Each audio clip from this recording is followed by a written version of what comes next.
E aí o povo então é chamado para uma assembleia, e Josué propõe a eles uma escolha: escolham a quem vocês querem servir. A imagem posta diante de nós é de uma pessoa ou um grupo livre para escolher.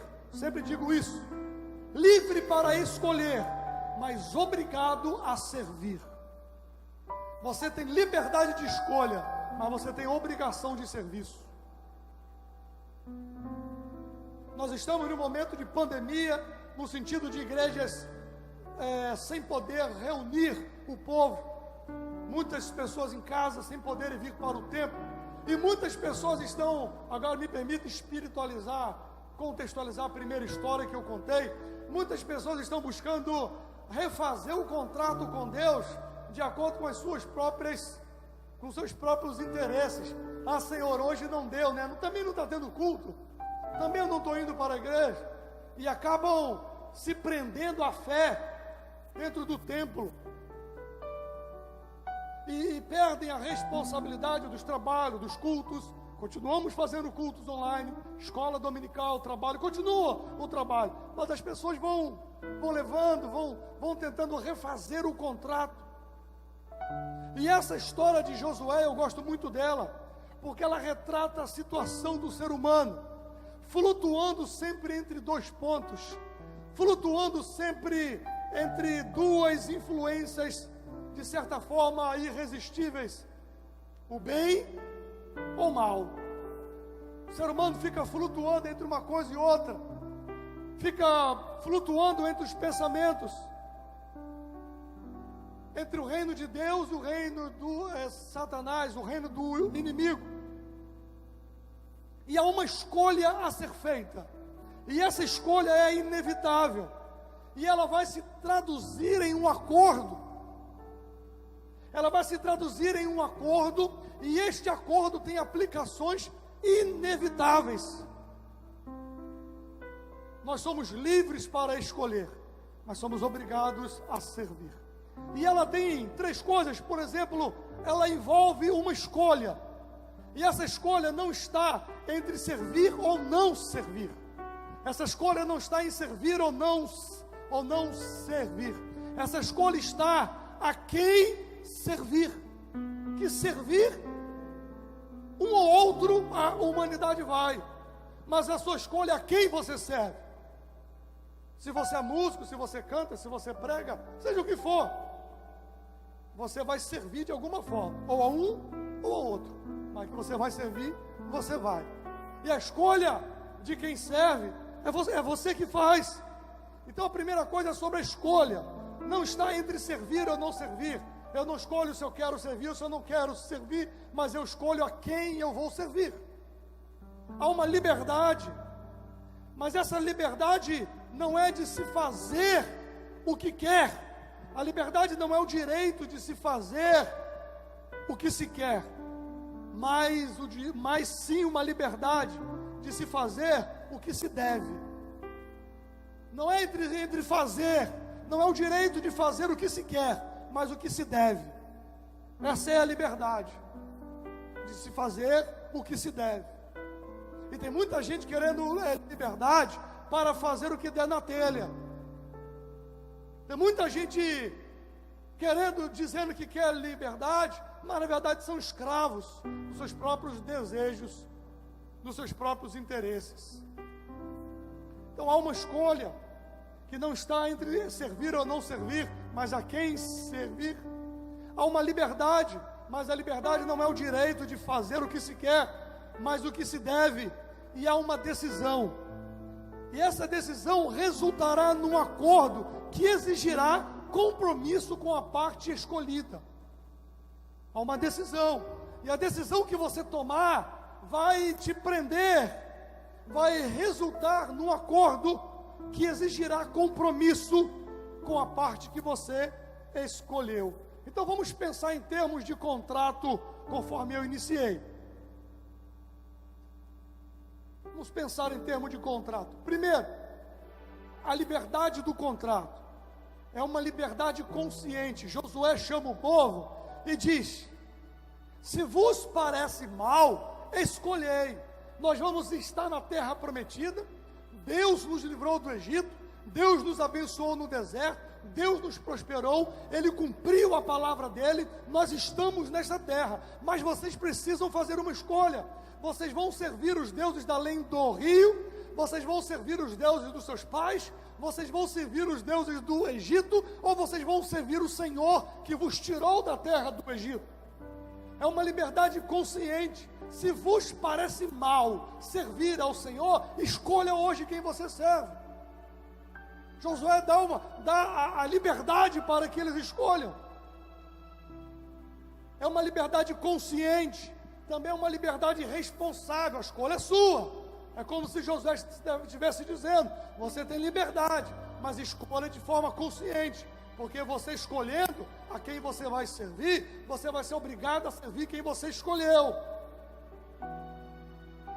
É uma liberdade com opções claras.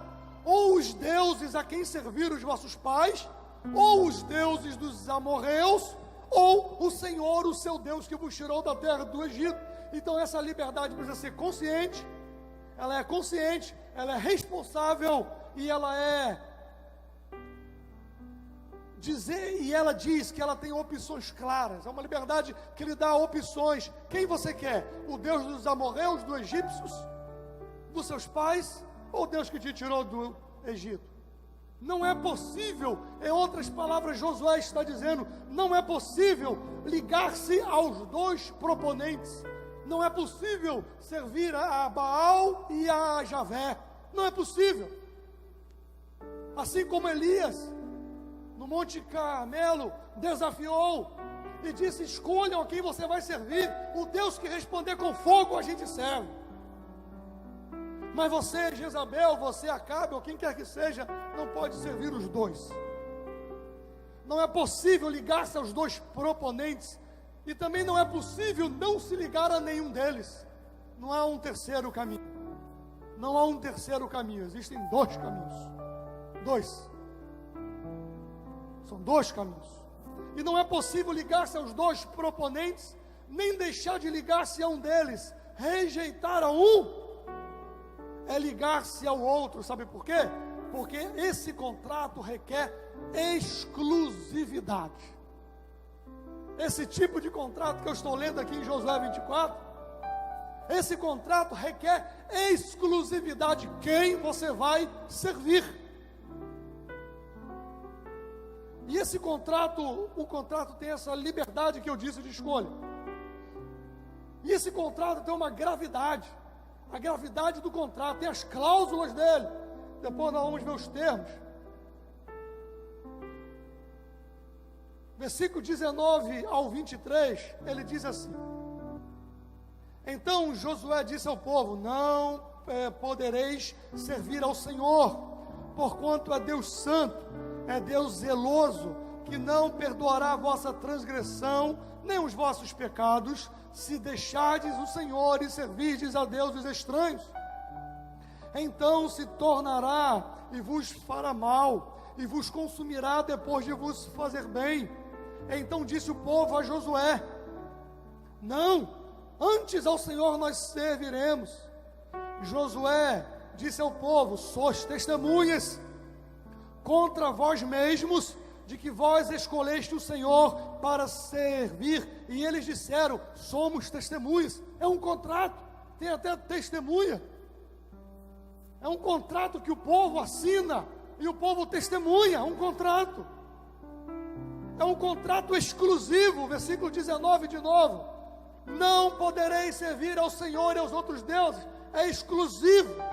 Escolhendo servir ao Senhor Deus, não se pode mais servir a outros deuses, ao pecado, ao mundo, ao eu, ao orgulho. Escolhendo louvar e adorar ao Senhor, não pode louvar a Baal. Não pode. Uma fonte não pode jorrar dois tipos de água. Escolheu servir ao Senhor, a boca fala do que o coração está cheio. Escolheu servir ao Senhor, seu coração vai transbordar de alegria e aquilo que sai de dentro de você. É um contrato exclusivo. e a consciência analisa as evidências. Versículo 16. Então respondeu o povo e disse: nunca nos aconteça que deixemos o Senhor para servir outros deuses. Versículo 17. Porque o Senhor é o nosso Deus, Ele é o que nos fez subir a nós e aos nossos pais da terra do Egito, da casa da escravidão.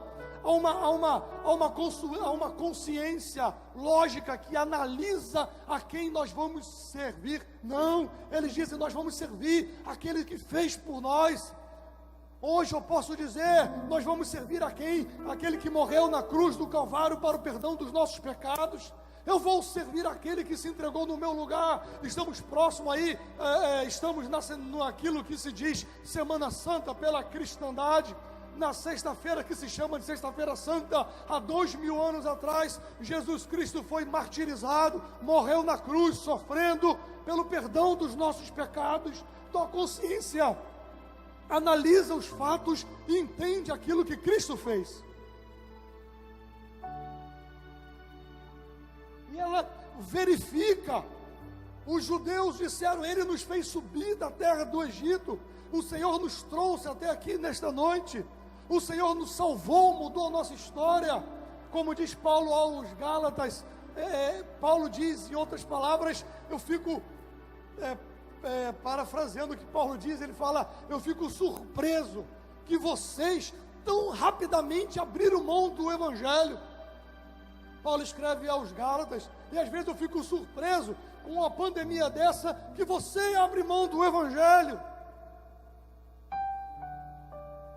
abre mão de se alimentar das coisas de Deus, abre mão do Senhor, esquece do que Paulo escreveu: nem a morte, nem a vida, nem a altura, nem a profundidade, nem a espada, nem a fome, nem a nudez, coisa alguma me separará do amor de Cristo Senhor.